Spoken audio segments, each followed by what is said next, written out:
Rod, it's been a couple of Saturdays, so you've had a chance to decompress and reflect and process the end of the season, second round playoff game at Wartburg.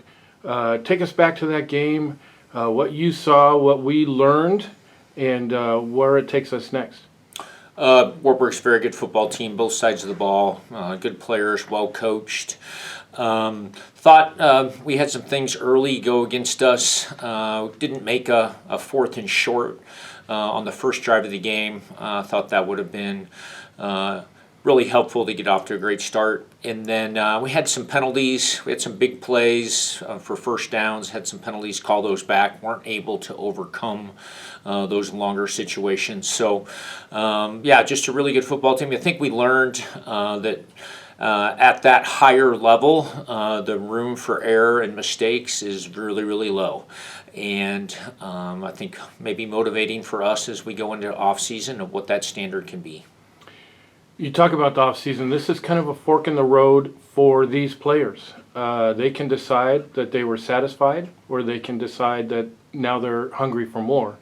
What does your heart, what does your gut tell you what these guys are going to do?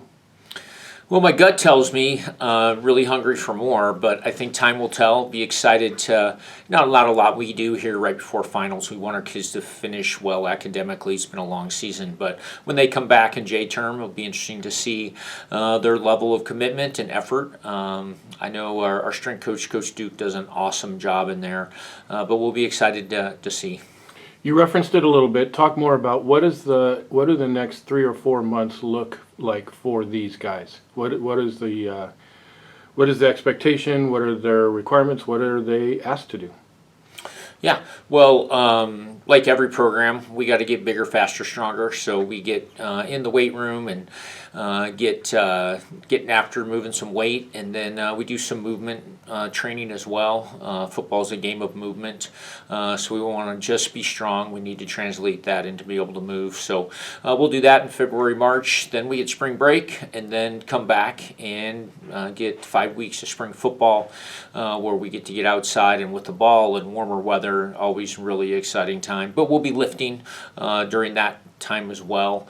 But then the most important time is summer, when guys get to go on their own and have to do it by themselves all summer long.